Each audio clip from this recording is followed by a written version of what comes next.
4 days. 96 hours. A combined surveillance budget of approximately $2. $3 billion deployed across Central Asia, and 6 Canadian soldiers walked out of a forward operating base near Kandahar and disappeared from every thermal signature, every synthetic aperture radar return, every predator feed that the most technologically sophisticated intelligence apparatus in human history could produce. Not jammed, not spoofed, not counter-surveilled in any technical sense the analysts could initially define. Gone.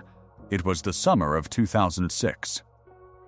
Joint Task Force 2 operators, Canada's Tier 1 Special Operations Unit, roughly 600 personnel drawn from a selection process that eliminates approximately 94% of applicants, had been conducting pattern-of-life operations in Kandahar province for several weeks. The CIA drone cell attached to the Regional Joint Operations Center had logged thousands of flight hours over southern Afghanistan. They had tracked Taliban commanders through market bazaars, followed motorcycles across 40-kilometer desert routes, and maintained continuous overwatch on high-value target compounds down to the individual guard shift. They could not hold 6 Canadians on screen for longer than 11 minutes at a stretch. The duty officer's notation in the operations log, later partially declassified, was characteristically flat: pattern disruption.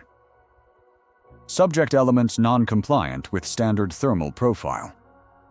Reacquisition delayed 4 days, 2 hours, 17 minutes.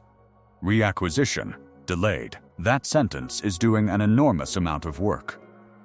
To understand what that thermal gap actually represents, you need to understand what was operating on the other side of the screen. By mid-2006, the CIA's ground branch and associated drone surveillance teams had refined their predator-based tracking methodology to a degree that most Allied commanders considered close to comprehensive. A standard MQ-1 Predator carried a multi-spectral targeting system capable of detecting human heat signatures at altitudes exceeding 7,600 meters. In low-wind desert conditions over Kandahar temperatures routinely exceeding 42 degrees Celsius by noon.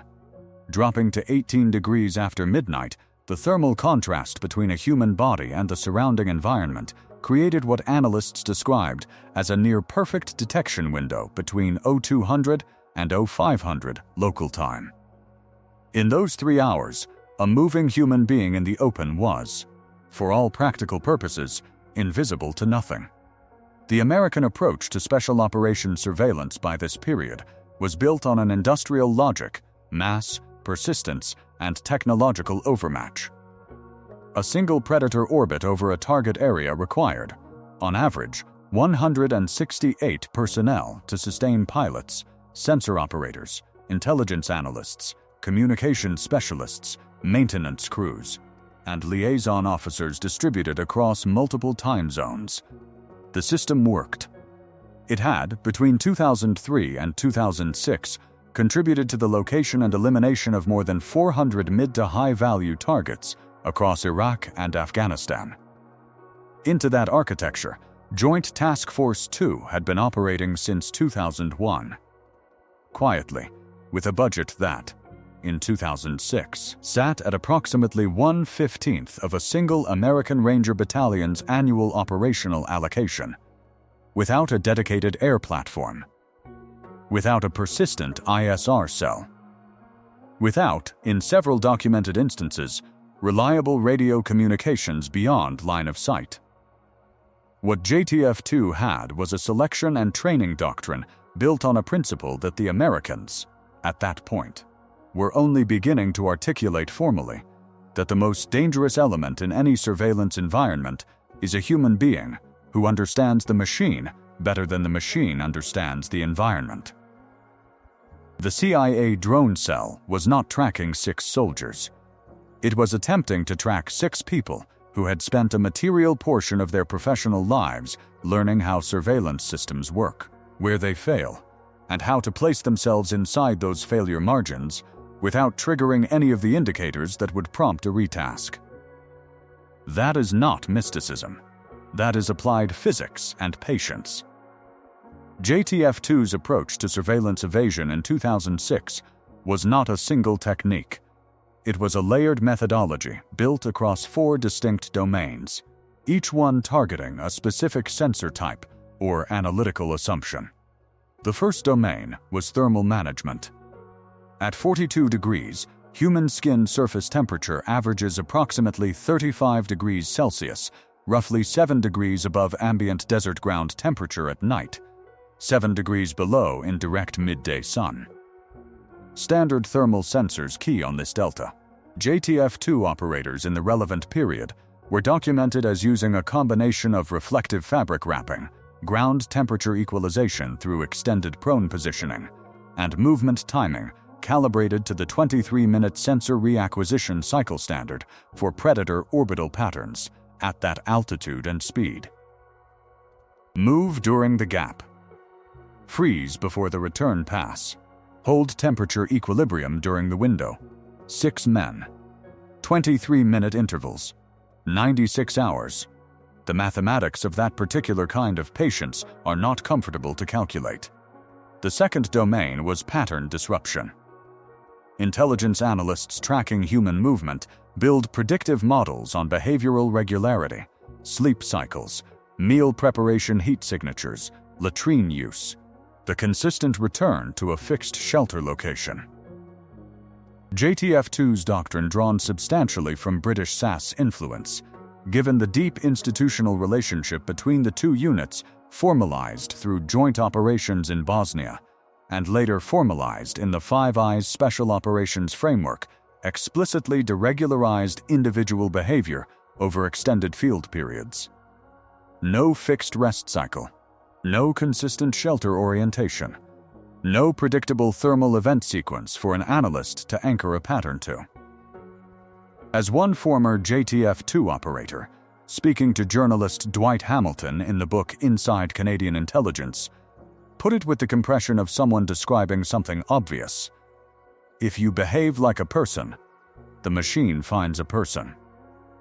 If you don't, it keeps looking. The third domain was electromagnetic discipline. A predator's secondary detection capability in 2006 included passive radio frequency monitoring. Any transmission, even a brief satellite phone burst, created a locatable signature. JTF-2's communications protocols in this operational period involved pre-arranged brevity codes transmitted in sub-2-second windows at irregular intervals, coordinated to mask transmission source against the ambient RF environment. Not the most sophisticated SIGINT countermeasure ever deployed, entirely sufficient for the equipment in use above Kandahar in the summer of 2006. The fourth domain, and in several respects the most significant, was human-terrain integration. JTF-2 operators in southern Afghanistan during this period were operating with Pashto language capability at a functional level and, in some cases, considerable fluency. Movement through populated areas did not register as military movement because, to every available sensor and every local observer, it did not look like military movement. The gap between a 6-man patrol in full kit with 28 kilograms of body armor, communication systems, and weapon loadout versus 6 individuals moving in local dress with concealed compact weapons and no electronic footprint is not a gap in capability. It is a gap in doctrine. On the morning of Day 4, at approximately 0340 local time, a CIA sensor operator at a forward exploitation cell reacquired all 6 thermal signatures simultaneously.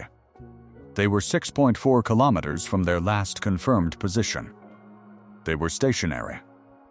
They were in a position that, when plotted against the previous 96 hours of negative contact, suggested a movement route that the analyst initially rejected as implausible, not because it was impossible, but because executing it without detection would have required an understanding of the surveillance architecture so precise that it implied the operators had been, in effect, reading the machine's blind spots like a map.